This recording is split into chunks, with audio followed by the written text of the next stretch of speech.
Bien, chicos, vamos a continuar con la unidad 2. En esta unidad vamos a ver los temas de entomología forense o fauna cadavérica, la importancia médico-legal en la investigación criminal y la metodología de la investigación en el lugar de los hechos.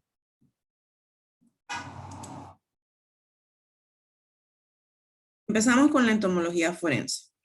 No es más que el estudio de aquellos artrópodos asociados con cadáveres y que también utilizamos con otros propósitos, sobre todo en este caso, o lo que nos incumbe a nosotros, para estimar el tiempo transcurrido desde la muerte y la identificación de los posibles traslados del cadáver, así como las características de la zona de la que procede el mismo.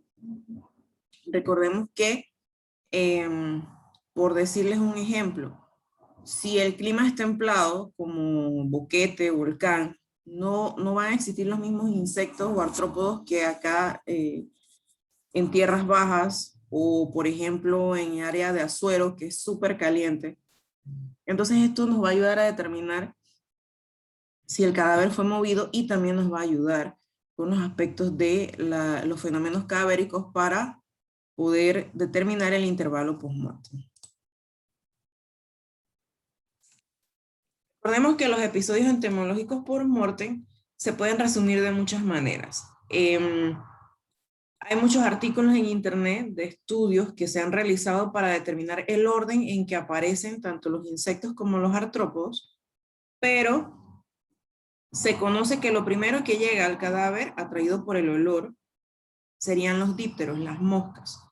Luego aparecen los coleópteros, ambos conviven un tiempo en el cadáver, y después aparecen los ácaros y los lepidópteros. En cuanto a la propia secuencia de colonización y las especies que colonizan el cadáver, obviamente van a variar dependiendo de múltiples factores, tanto externos como internos. Volvemos al asunto de que depende de qué tipo de cadáver es o qué persona era, y el factor ambiental o el lugar donde está dispuesto el cadáver. Otros factores que también influirán serían entonces la época del año y las características del subsuelo y el hábitat donde se encuentre el mismo.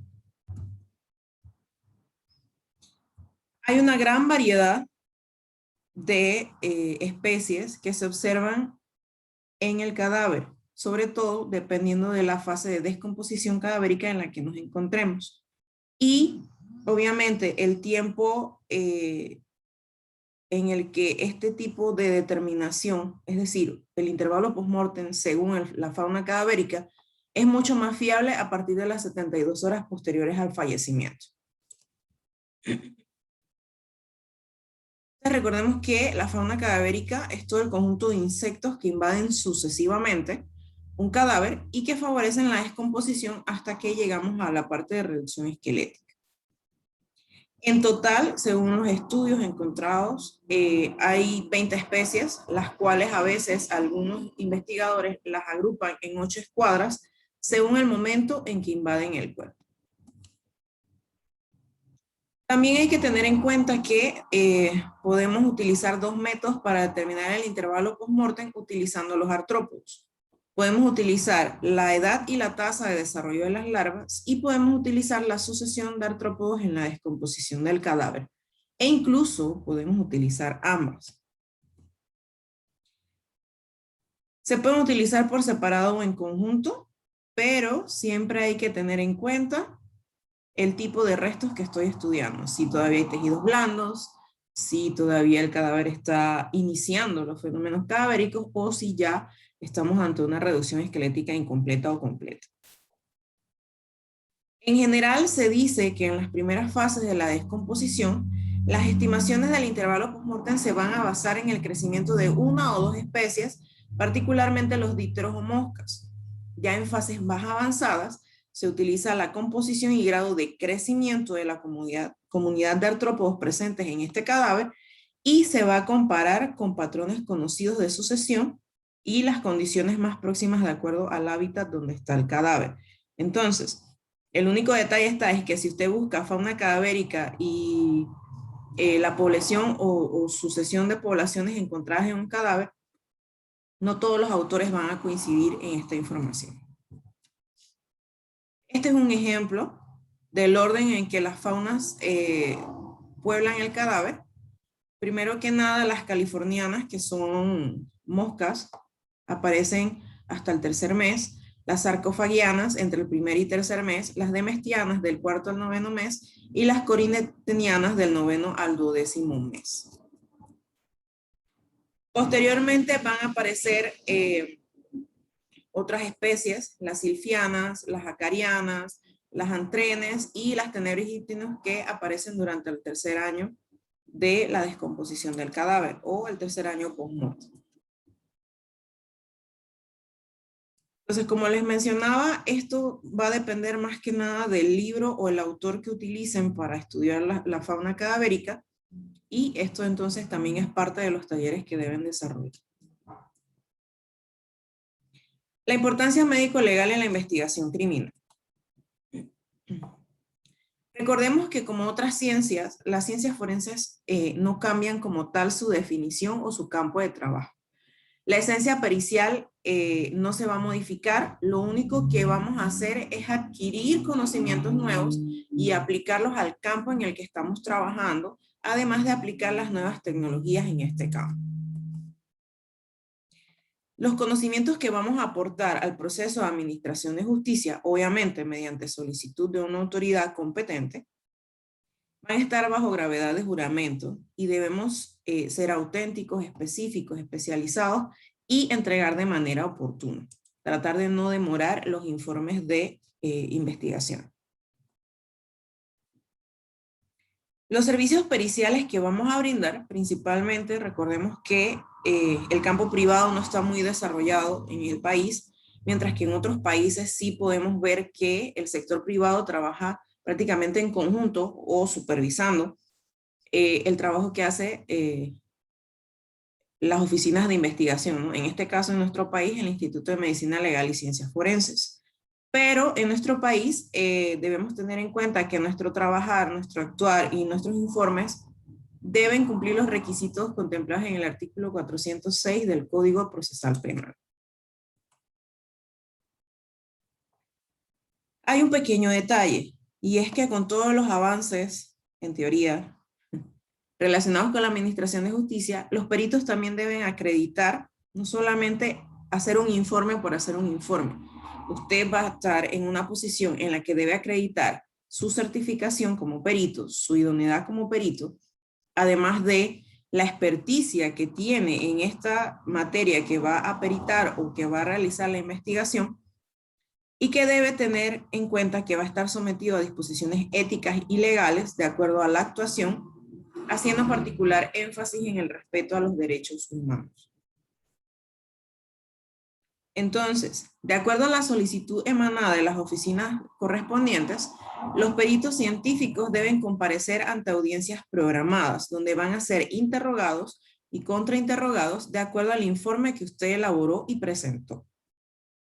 El perito podrá hacer uso de recursos necesarios para sustentar su opinión, siempre y cuando pueda ilustrar durante las audiencias los elementos científicos a los que se refiere su investigación. Recordemos que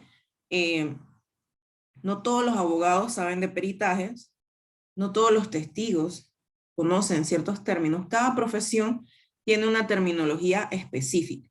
Entonces no podemos esperar que usted desarrolle un informe para un juez o un abogado que sí están formados en la parte forense versus el resto de las personas que van a acudir a esta audiencia que no conocen los términos que usted está usando en su informe. ¿Okay? Entonces, es como nos pasa a los médicos. Nosotros tenemos una terminología que nosotros entendemos en nuestro campo, pero nuestros pacientes no nos entienden. Entonces, además de conocer los términos correctos en base a la medicina, tenemos que conocer los términos correctos para poder hacer que nuestro paciente nos entienda la información que queremos transmitir.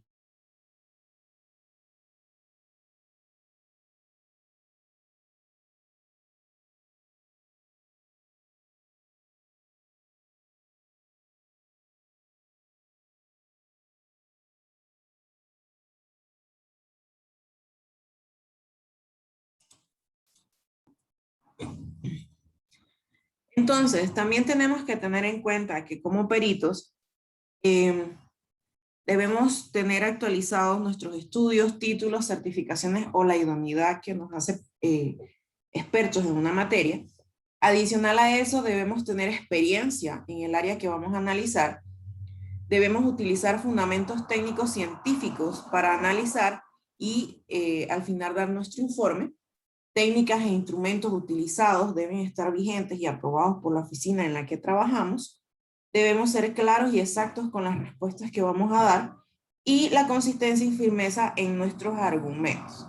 Si usted duda, se pone nervioso, tiene pánico escénico, créame que el abogado se va a agarrar de eso para desmeritar su trabajo. El perito aporta conocimientos científicos o pruebas para la administración de justicia y su participación en las audiencias, juicios o debates es fundamental para la toma de decisiones que tiene que ver con la honra y libertad de las personas. Entonces son opiniones que nosotros damos como especialistas en esta ciencia y sobre el cual estamos investigando. Entonces, cuando somos llamados a las audiencias, debemos declarar oralmente ante personas que no conocen los detalles de nuestra profesión. Repito, es lo mismo, debemos utilizar términos que las personas puedan entender. Ellos en realidad solo les interesa saber si es culpable o no, pero nuestros informes a veces no contemplan una información tan tácita, sino que se basan en lo que hemos encontrado durante el análisis de ya sea la escena o las pruebas.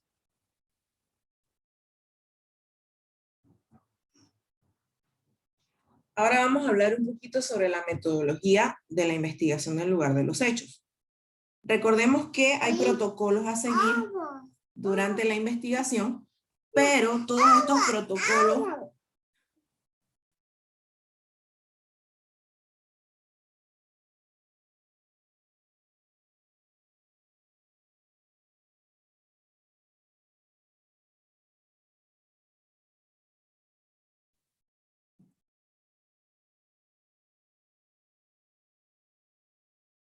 todo peritaje científico debe practicarse en base a teorías o técnicas actualizadas que puedan ser verificables, evaluables y criticadas por la comunidad académica tanto nacional como internacional. El perito, ya sea médico o de criminalística, debe proceder con la mayor solidez académica. Por ejemplo, si recientemente salió un artículo que habla de un procedimiento especial para la sangre, por ejemplo, pero que está en fase experimental, usted no puede pretender que ese procedimiento experimental sea considerado como válido en una audiencia, porque quizás ni siquiera esté avalado por la institución donde usted trabaja. El perito, obviamente, va a necesitar recursos de infraestructura, personal, equipos, materiales y logística para poder llevar a cabo eficazmente sus tareas periciales. Sigue siendo un sueño que poco a poco he visto que ha ido mejorando comparado con los tiempos en los que yo trabajé. Su actuación va a ser regulada entonces por guías y normas de procedimientos con preceptos debidamente conocidos y validados y que van a garantizar el adecuado desarrollo de sus funciones como perito. En la página del Instituto de Medicina Legal y Ciencias Forenses ustedes pueden encontrar algunos de los formatos o protocolos a utilizar, sobre todo aquellos relacionados con las cadenas de custodia, y también pueden encontrar ejemplos de etiquetas de embalaje. Ejemplos donde usted debe incluir información necesaria para la investigación.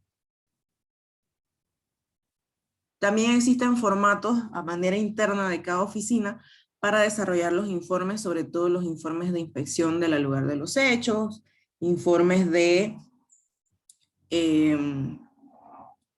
para análisis de balística. O sea, cada oficina tiene su protocolo de trabajo y tiene como una base para trabajar.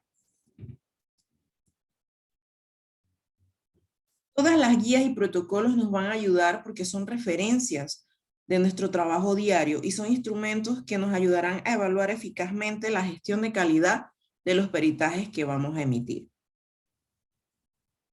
Tenemos la obligación como peritos de aplicar en la práctica el método científico válido. Y este método científico debe comprender el abordaje adecuado del estudio motivo de la pericia, una lógica formulación de hipótesis de trabajos, un análisis correcto y una interpretación de la información procesada, y al final el aval científico de los resultados y las conclusiones que puedan emanar del mismo, lo que se resume pues en la presentación del informe de final. Entonces, también estamos obligados a explicar los antecedentes que acrediten los conocimientos y habilidades que tenemos en esta área de experticia. Entonces, vamos a hablar un poquito.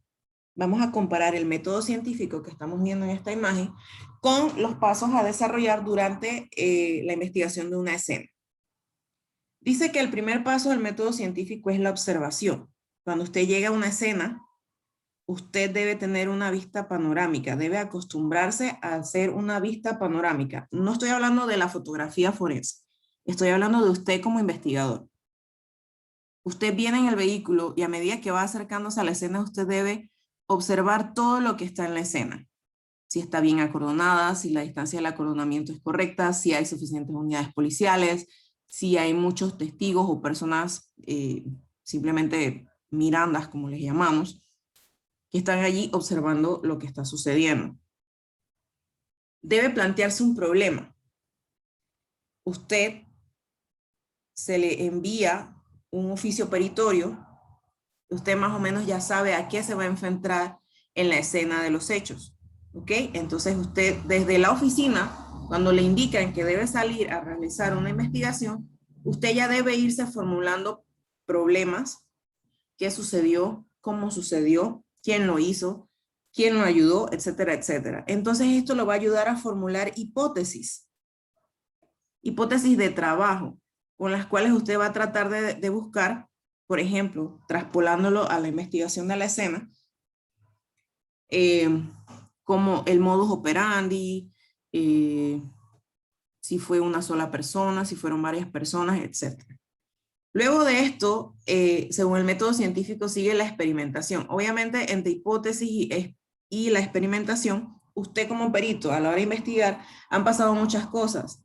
Desde la inspección del lugar de los hechos, la marcación y fijación de los distintos indicios encontrados en la escena, el embalaje de los mismos, el inicio de la cadena de custodia y el envío a la oficina o laboratorio correspondiente, que es donde entonces vamos a llevar a cabo la fase de experimentación. Luego de esto, según el método científico, vamos a analizar los resultados. Obviamente, a partir del análisis que haga cada laboratorio o cada perito, para al final emitir un informe o conclusiones.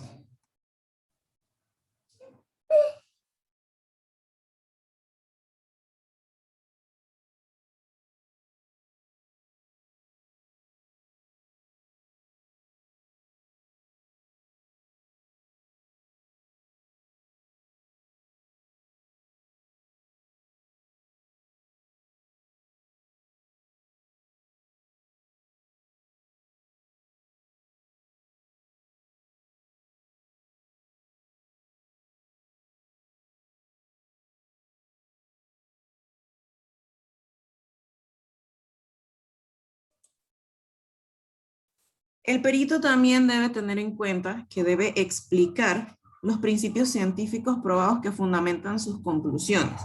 Es decir, que en su informe usted debe contemplar qué tipo de análisis va a hacer, a qué prueba le va a hacer ese análisis, etcétera, etcétera. También debemos tener en cuenta las referencias bibliográficas actualizadas sobre la materia que vamos a peritar. Vuelvo y repito, actualizadas y validadas por la oficina donde usted trabaja. A la hora de las audiencias, pues sus respuestas deberán ser claras, precisas y sustentadas, no solamente en su informe, sino también en aquellos principios científicos que utilizó para desarrollarlo. Hay 3 elementos importantes que deben formar parte de la estructura de su informe pericial: el objeto, que va a determinar el objetivo que se persigue al realizar este peritaje, la metodología y técnica aplicada, y las conclusiones que deben guardar relación entre el objeto y la metodología aplicada. Si usted quiere probar cómo sale el color verde usando los colores primarios, no me va a decir que es que va a combinar agua con aceite. ¿Ok?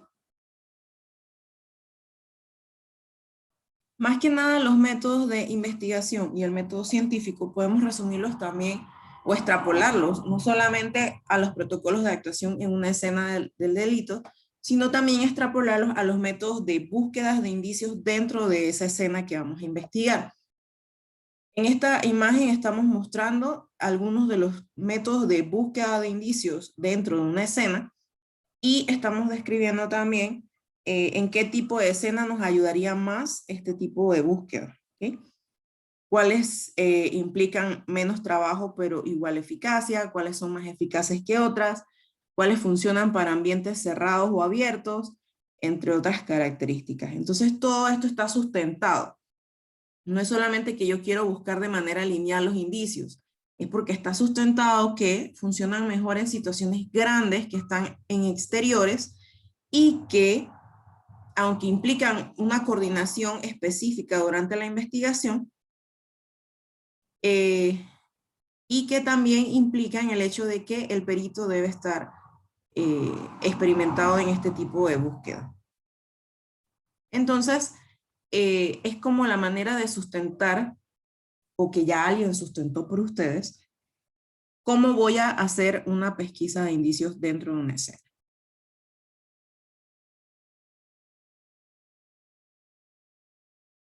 Bien, chicos, ¿tienen alguna pregunta?